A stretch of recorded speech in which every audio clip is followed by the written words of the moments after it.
Welcome back, explorers. Today we're going to be talking about acceleration. Now, first, let's talk about mass and weight. Now, I'm sure some of you are familiar with atoms, right? If not, atoms are tiny particles that make up everything in the universe. For example, you're made out of billions of atoms. Now, mass is basically how many atoms you have in something. So, let me bring my friend Jacob here. Now, Jacob is 100-ish pounds, and I'm 2 pounds. That means he has a lot more atoms in him, and his mass is a lot higher. Are you calling me fat? Yes. Now get out. So, now that I've explained mass, let's move on to weight.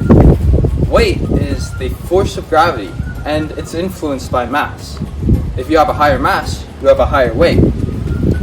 For example, this feather and this apple.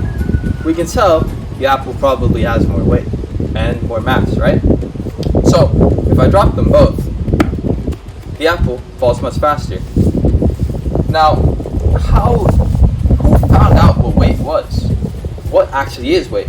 Well, let me introduce you to my friend Newton. There. I promise you he's a lot prettier in person. Now, Newton was a physics scientist, and he was chilling under a tree one day, and an apple fell on his head. Now, when it hit his head, he was like, why did it do that?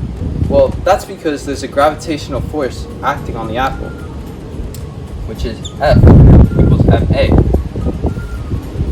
The gravitational force is what we call weight.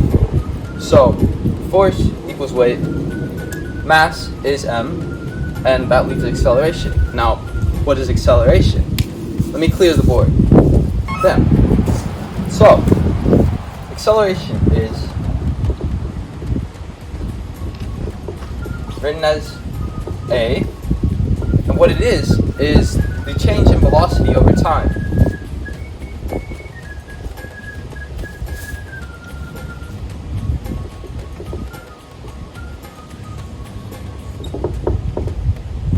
So we're dividing the change in velocity by the time. So let me give you an example. The apple falling. So I have the apple. Now imagine when it fell, I took 2 pictures. Picture 1, picture 2. This is a picture I took 5 seconds from when I dropped it. And it was falling at a rate of 5 meters per second, the velocity.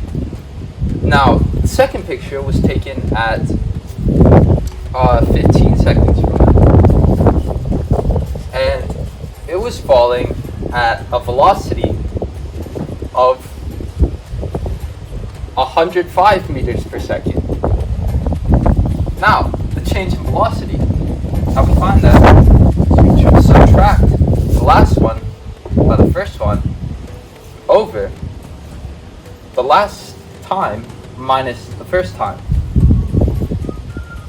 So now, we have 100 over 10, which equals 10. And that's our acceleration. Now, lucky for you guys, you never have to calculate this because it's always the same.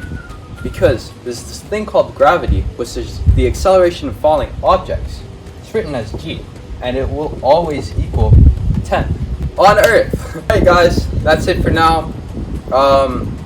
My friend Amir will be picking up later on, and stay fast and stay curious. Thanks for watching.